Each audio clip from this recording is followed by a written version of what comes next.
Hello everyone, Danadon here with the next update on my Vertigo issues and a little bit of update on the airplane as well.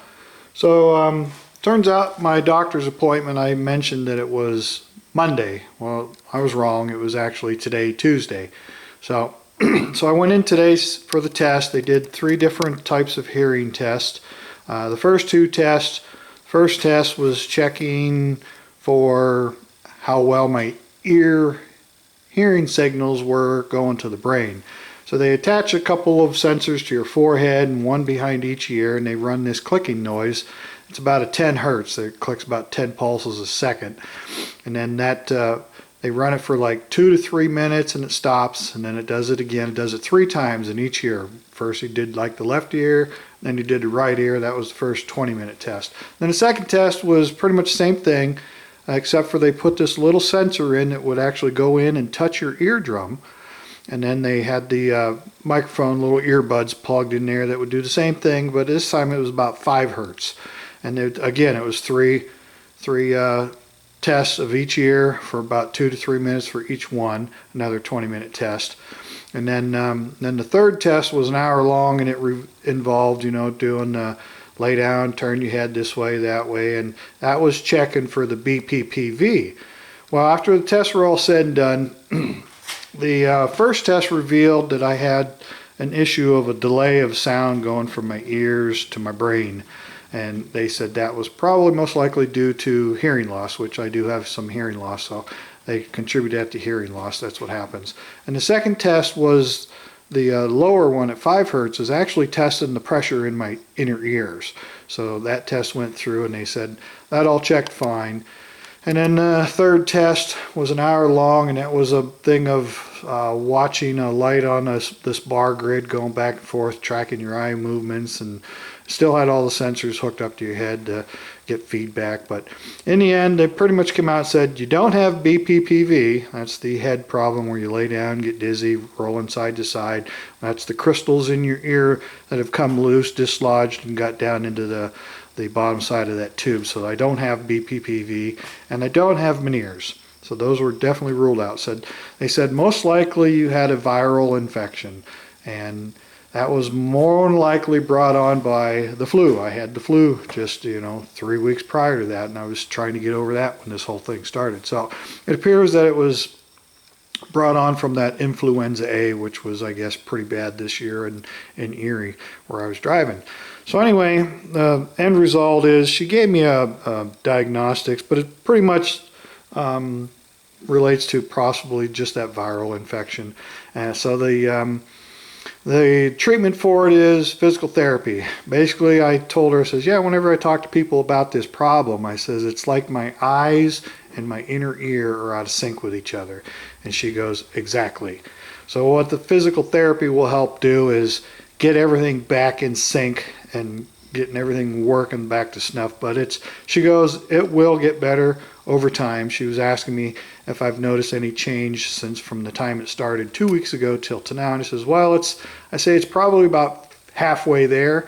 I says, but on a daily basis, I don't notice it getting better day by day by day, because it's such a slow thing if it's happening at all. But I am walking better, and it's a little better. But anytime you move your head, just twitch your head, a little twitch left, right, up, down, or bend over, and that triggers it, and then your balance just goes right out the window. So they're going to get me set up for some physical therapy to try and help me get through this. But she goes, it will clear up, and the physical therapy can help it go along and come to an end sooner. So she goes, it just depends on how well you respond to the therapy. But actually today I'm feeling better. The wife drove me into the appointment, and it wasn't so bad in the car, but anytime you hit a good sized bump or the car zigzags, it really triggers it. But it was a lot better. It was my eyes weren't as strained as bad. So it seems to be getting better. I'm actually walking better, but anytime I try to bend over or turn, then it's just out the window. All right, well, I mentioned that I ordered a bead roller. Well, it showed up yesterday, and this is it. This is a little gizmo. What it does is you clamp this into a vise here to hold it, And this adjustment here is to adjust this roller. As you crank this up, it spreads it open. As you can see, the light here. You can see these open up. So you can slip your tube in here. And I've already did one here. You can see this is what they do. So it essentially goes in like this, and then you tighten down the handle. And as you're cranking on it, you just slowly, keep turning this a little at a time until it bead rolls. So this is a 16th inch thick 6061. So this is, hard aluminum, and it did a great job. So it does exactly what it's supposed to do. And it was only, I think I got it with tax, shipping, whatever they charge on eBay. It was like 33 bucks. It's a nice unit, precision. So it works great. If you guys need something like that in the future, I recommend them. For the cost, hell, they do a great job. And they'll go down to 5/8 ID, the inside diameter. The smallest you can get over this little gizmo on the bottom there, the male part of the bead roller. 5/8 tube is the smallest one that'll fit on there. 5/8 ID. Most of this tube is like, this is 1 inch OD and it's 7/8 inch ID. But anything thicker than this, or if it was steel, unless it was, like 15 to 30 thousandths, I don't know how well it would work on steel. It may, but I only need to do it on aluminum. That's all I ever needed. I've never had to bead roll steel tubing. Again, this would just be the replacement. This is 1 1/8, but so that would, and then I'd rather prefer using 30 thou instead of 60 thou, just because it's lighter weight. Every little bit counts. So that's that. All right, let's get back up front here. I'll show you what else I've got going on. So yesterday I came out here. The last video you saw me making this piece. That was only, like a 4-minute cut on the CNC. So then I took my pattern for the bottom of the motor that I made the mods to, and I cut a new one of them out. This time I just cut it out of a piece of that 1/4 inch plywood. Oh, these lights, I said before, I hate these trouble lights. So that's what I did. And the only change to the cover that I made was adding on these legs. There was a leg here and a leg here. Well, it turns out I didn't even pay attention or notice that this little tab here for the cover over the timing belt is right in the way of that tab, so I literally had to lop it off, and it's still hitting up here in the corner on top. It's hitting part of this water pump. So that wasn't going to work, because the idea is I was going to put a piece of aluminum angle on here and down, and the mount would be right here. So just with a piece of 3/8 inch thick aluminum angle like this. This is 3 by 3, but it's only 1/4 inch thick. So essentially a piece of this, 2 inches wide, would bolt up in like that. And then, like up top, there would be another 1/2 inch plate here and here bolted together, and the mount would be right here. So let me show you something here that War did when they designed this motor mount. Not this mount, this is my own design here, but the idea with these 4 corner mounts. So I can see my hand here and there. I'll show you what they did to design this. The idea is you can pull out these 2 bolts, or you can pull out those 2 bolts over there. And then you just grab this motor, and voila. So let me sit down here so I don't fall down. Put this up here out of the way. Now, here's that plywood. Now remember, this oil pan cover that I'm putting on here to replace the oil pan to do a dry sump will be 3/4 inch thick. So it's going to be a 1/2 inch thicker than that piece of plywood. So it's going to stick down about that far. And then it's notched out to go around the oil pump. This is an inlet and that's an outlet. This is going to go to the oil tank for the oil pump inlet. And then on this side I had to cut that little leg off. But this lug is in the way. This lug is pretty much right at, if this is 3/4 inch thick, it's going to be very close to this as far as thickness. So may have to grind just a little bit off of that. Up here behind this big washer, these washers are all on there because that 1/4" plywood is flexible. There was a lug just like this right here in the way, and I had to cut it off in order to make this bolt attachment here. So that's the same as this, but this distance from here to here is not the same as the distance from this one to here. These ones are about 5/16 inch thicker, or stick out farther this way than those. So those aren't in sync with each other. They're not the same distance. So I had to measure that. But this is almost pretty much flush, but it turns out this one is about 1/8 inch too long if I measure from the face of the pulley to this, and from the face of the pulley to this, with adding an 1/8 inch in, because this is only 1/4, it needs to be 3/8. This one's 1/8 inch longer than what that would be if that was in the correct position. So I got to go into the design, and plus it's touching the pulley right there too, and it's probably holding it out of exact center line. So I just got to trim 1/8 of an inch off of the drawing, but that'll be that 3/4 inch plate. So what I'm looking at doing now is I found a nice piece of this stuff on eBay that's 3 inches by 4 inches. This is 3 by 3, so I got 3 by 4, and it's 3/8 inch thick. I need 3/8 inch thick material to work with this setup. But anyway, if I take and lop a chunk of that off at the width I need, say from the outside of here to the outside over here, I can then notch it out here and slip that whole thing in here, and then it'll bolt up to that 3/4 inch plate clear up here, sorry. If I put it this way, slip it over this way, and bolt it up through into that 3/4 inch, and then I can put my motor mounts down here.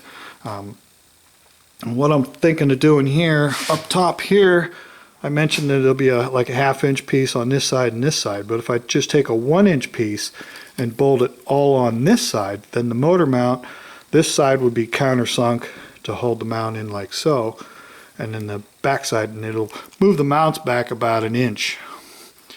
And then because I want the upper and lower mounts to be in the same position.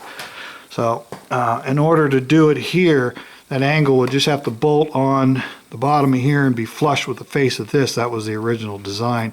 And then the mount would be here, and it'd all be 4 same. But if I bring this in, it'd make it a much stronger mount by using this whole thing. Just notch it out, or drill 2 big holes in it so it'll slide up over this and clear this. This thing I can cut off, this lug. But the idea would be to come across here and bolt onto there, and that'll make it even stronger. And then I can make a couple lightning holes in here just to lighten up. But the motor mounts would still mount here, and I want to keep them all at the same distance so when I make the frame, it'll line up better. And then somebody mentioned about the belt tensioner.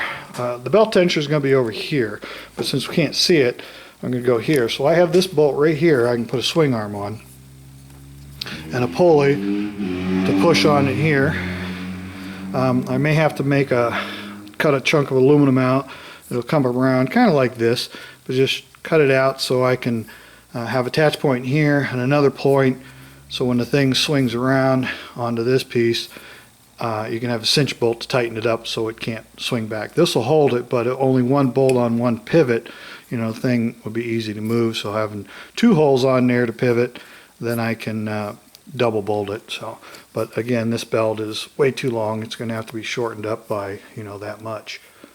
If I want the belt to go on, I want to be able to just get this belt on when it goes on like this, just to get it tight. And then that way, when it goes to tighten it, it only has to push in a little bit to be snug. So that's kind of where I'm at right now. To get this thing to swing open, this is the coolant where both the radiators, this radiator come up through here, that radiator fed to here, and then they both feed into there.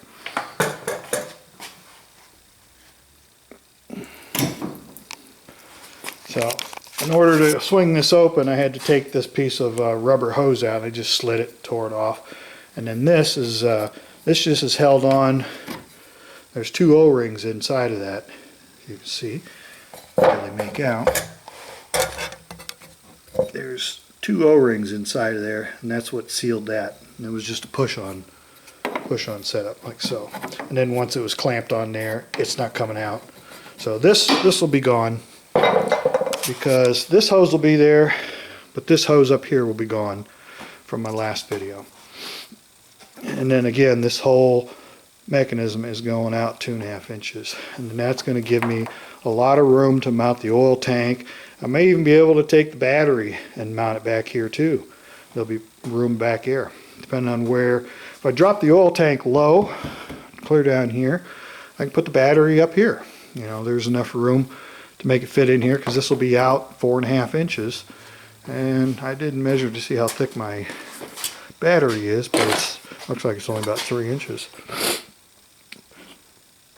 Yeah, it's right close. You know, you can't see through the rust. I mean, it's just a little over 3 inches, 3.5 at most. So that would still fit, because in the original airplane, that's where the battery went, right here. And it was probably, it might be about the same size as that one. But the alternator's right there, but I can put the battery there, put the oil tank there, and then also moving the motor forward will help offset putting the oil back here, which is normally here, the battery from here to there. It's all putting weight to the tail. So by moving this out 2.5 inches, I got less weight because the intake's going to be a lot lighter. The oil pan is a lot lighter. So compensation, and moving this out is not going to be a problem, because I had 1.5 inch space around here already that I won't need, because I was going to move it 2 inches, but now I'm looking at 2.5 inches. So and then after this, people ask, oh, what about the CG? Yeah, it's all going to have to be recalculated and reweighed. But by moving weight around here and tearing off a bunch of weight that's not going back in, moving the engine out, it's going to help compensate for the lighter loss of weight.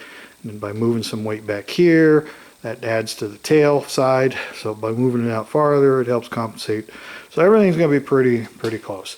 It's easy. It's better to add weight to the tail than it is to add weight to the nose, because the arm being from the center of CG, which is somewhere right about here, by this front spar, something this way, you got a much longer arm. A pound back there would have to be replaced with 10 pounds up here. So if you were tail heavy and you needed to add weight, you'd put 10 pounds up here to bring it into balance. Whereas if you're nose heavy, you can get away with 1 pound back there instead of 10 pounds. So overall, it's a win.